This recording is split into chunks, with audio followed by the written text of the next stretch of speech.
Bienvenue dans notre émission Jeune. Notre jeune épanoui d'aujourd'hui est Tati B, une artiste chrétienne gospel qui va nous partager son expérience en Jésus-Christ. Allons-y suivre. Bonjour la famille, moi c'est Tati B, de mon nom de naissance Tatiana Bondoy. Je viens par ces courts moments, par cette interview, vous parler de mon témoignage. Un témoignage que je n'ai sûrement pas eu l'occasion de raconter. Vraiment, c'est quelque chose qui m'a beaucoup perturbée. Déjà parce que moi, je n'ai pas rencontré le Seigneur en tant que sauveur. Déjà parce que de ma position où j'étais, j'avais l'impression que je n'avais pas besoin d'un sauveur. Parce que je suis née dans une famille chrétienne, déjà très petite. On m'a parlé de Christ, on m'a présenté tout ce qu'il fallait savoir concernant la foi. Déjà, je savais c'était quoi les interdits, le péché. J'avais déjà la notion du paradis et de l'enfer. Je faisais des efforts, j'évitais certaines choses pour pas que je finisse en enfer. Mais je n'avais jamais rencontré Dieu en tant que Père. Je ne connaissais pas ses côtés de lui. Je ne connaissais pas ses côtés de lui. Et en tant que Père, Dieu me donnait de l'amour que je n'arrivais pas à voir ni à recevoir parce qu'en fait, je ne connaissais pas les côtés Père de Dieu. Voilà, ce qui a fait que toute mon enfance, malgré tout les efforts que je fournissais pour plaire à Dieu, pour aller au ciel, c'était ça l'objectif. Mais il y avait quelque chose qui manquait à moi, j'avais un vide profond que je ne savais combler. Et je me posais des questions, déjà en grandissant, je ne savais pas comment est-ce que j'allais combler ces vides. J'essayais de me faire entourer. Déjà, les gens qui me connaissent savent que je parle beaucoup. C'était un masque que j'avais porté, parce que je cherchais vraiment à combler un vide qui m'envahissait. Alors je cherchais à m'entourer, en tout cas je cherchais beaucoup de solutions. Mais après, je réfléchissais et je m'étais rendu compte que ce que je cherchais, ce n'était pas le matériel et tout, parce que c'est pas comme si j'ai grandi dans le luxe, mais je n'ai jamais vraiment eu un manque du côté matériel d'une certaine manière, mais je sentais qu'il y avait toujours quelque chose qui me manquait. Alors je me suis vraiment rendu compte que ce n'était pas l'argent. L'argent n'était pas le problème. Ce n'était pas quelque chose. En fait, j'ai cherché quelqu'un. Mais après, je me suis mise à la quête de cette personne. En fait, je rappelle qu'en ces moments, j'étais déjà chrétienne, j'allais à l'église, je servais, j'étais assidue dans ce que je faisais. Mais je cherchais quelqu'un. Et je ne pouvais pas m'imaginer que c'était Dieu en fait. Je cherchais quelqu'un, je cherchais des amis, j'étais comme ça. Et j'ai commencé même à développer certaines habitudes. C'est que j'avais un caractère possessif, déjà parce que je me sentais en insécurité d'une manière, parce que je savais que je cherchais quelqu'un. Et alors quand j'avais l'impression d'avoir trouvé cette personne, je ne pouvais pas me permettre en fait de perdre cette personne. Et c'est ce qui a même créé certaines choses autour de moi. J'avais une vie assez tumultueuse et tout. Et alors ça me perturbait vraiment. Après, dans tout ce que je cherchais, en fait, je me suis vraiment perdue parce qu'en fait, j'ai cherché quelque chose et je ne savais pas c'était quoi. Déjà, j'ai dit que je cherchais Dieu en tant que Père et j'ai cherché une certaine paternité dans toutes les personnes que j'ai rencontrées. J'ai cherché l'assurance, j'ai cherché la protection, tout ce qu'un père s'est donné en fait.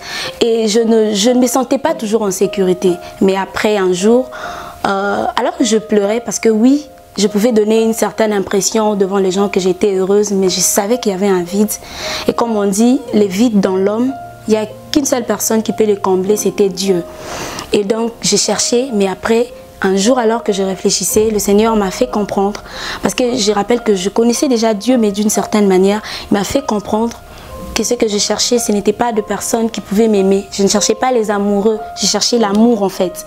Je devais rencontrer celui qui en est la source en fait. Parce que vous savez, nous sommes dans un monde où les choses ne sont pas infinies, les gens ne sont pas infinis, les gens ont comme un stock. Vous voyez, quand vous demandez trop à quelqu'un, la personne à un moment se sent limitée en fait. Elle ne peut pas vous donner au-delà de ce qu'elle a. Mais Dieu, lui, il s'est manifesté à moi comme une source qui n'avait pas de fin. Voilà, Dieu est infini et alors je pouvais puiser autant de fois que je voulais. Je pouvais puiser peu importe la quantité que je voulais. Il n'allait pas s'épuiser. Et depuis ces jours-là, je me suis mise à chercher Dieu. Je me suis mise à chercher cet amour. J'ai accepté l'amour de Dieu. Et je me suis mise à chercher Dieu. Je me suis mise à chercher cet amour, à accepter cet amour. Parce que je pouvais bien accepter le Seigneur. Je pouvais bien croire en tout ce qu'on me racontait. Je ne pouvais pas aller au ciel si je ne croyais pas en l'amour de Dieu. Parce que c'est par amour que Christ m'a sauvée. Alors, ça m'a beaucoup aidé à m'épanouir, déjà parce que quand j'accepte l'amour de Dieu, je vois en rose tout ce que je voyais en noir et blanc toute ma vie. En fait, je me rends compte qu'il y a beaucoup de choses que je n'avais pas remarquées, qui étaient juste là devant moi, que je n'arrivais pas à voir parce que il y avait comme un voile au devant de mon visage que le Seigneur avait ôté en me montrant son amour. Et dans toute ma vie, quotidiennement, je vis l'amour de Dieu parce que vous voyez, j'ai quelqu'un qui est permanent, qui est au quotidien. Vous savez, quand vous avez quelqu'un, on peut avoir un père sur terre, mais il n'est jamais là. Il n'est jamais là à cause des circonstances de la vie, il est ailleurs. Mais Dieu, tu vois, c'est quelqu'un qui est au quotidien. Et chaque jour, je les consulte. Voilà, ça me permet d'être épanouie. Il n'y a rien de ma vie que je ne partage avec lui, vous voyez. Et j'aimerais vraiment inviter ceux qui se sentent seuls. Oui, c'est vraiment toi ma cible. Parce que vous savez, je savais que j'étais appelée à faire de grandes choses. Mais je me demandais est-ce que vraiment j'allais finir ma course. Parce que vous savez, entre dépression et tout ça, nous avons entendu, il y a des gens qui sont connus, qui ont de l'argent, qui ont tout, mais qui ont fini par se donner la mort déjà parce que ces vides les hantaient, ces vides ne les permettaient pas de vivre la vie qu'ils devaient. Voilà, alors moi je t'invite, j'aimerais juste te dire que la seule personne qui peut combler les vides qu'il y a dans ton cœur, c'est Dieu. Dieu est la seule personne qui peut combler les vides qu'il y a dans ton cœur. C'est la seule personne qui peut te donner l'assurance et la protection dont tu as besoin. Voilà, je t'invite, toi qui es encore loin, toi qui ne crois pas en l'amour de Dieu, toi qui penses que Dieu c'est papa barbu, c'est cette personne qui ne te donne que de lois, des interdits.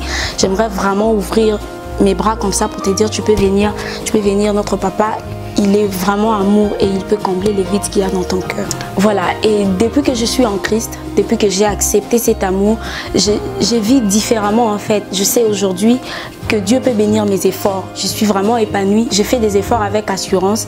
Déjà dans tout ce qui concerne ma vie, dans tout le domaine, que ce soit dans mes études et tout, je sais que je peux faire un pas. Et je sais que la grâce de Dieu est là. Je suis beaucoup plus rassurée maintenant. Je suis heureuse en fait. Et c'est pas un faux sourire, c'est pas une impression. C'est vraiment une joie profonde, une joie véritable. Et même, il y a vraiment une très forte différence entre ce que j'étais avant et ce que je suis maintenant. Aujourd'hui, je ne parle pas des dieux juste parce qu'on m'a raconté, juste parce que j'ai lu dans la Bible, je l'ai vu marcher avec certaines personnes. Aujourd'hui, il marche avec moi et personnellement. Voilà pourquoi aujourd'hui même, dans ce que je fais, dans ma musique, je suis en train de vivre une vraie expérience et je peux en parler avec beaucoup d'assurance parce que c'est réellement ce que je vis. Vraiment, il y a une forte différence entre la personne que j'étais hier et celle que je suis aujourd'hui. Parce que hier, je connaissais Dieu comme celui voilà, l'homme historique. En fait, on m'a parlé de lui, on m'a raconté des histoires. Mais aujourd'hui, je le vis au quotidien. Et même dans ma musique, je dis ce que je vis vraiment parce que Dieu est réel. Il est réel et je peux le ressentir. Il apporte cette joie qui manquait, et je suis vraiment épanouie. Je suis épanouie en Christ. Merci de m'avoir suivi. C'était Tatibi. Que Dieu vous bénisse. Check, check. Mon partage, lumière du monde, je me suis démarqué de tous ces gens. Allez, dis-moi où vais-je poser ma Bible. Si je viens chez toi, je la pose où? Poser ma Bible. Dis-moi où vais-je poser ma Bible. Où vais-je poser ma Bible? Où vais-je poser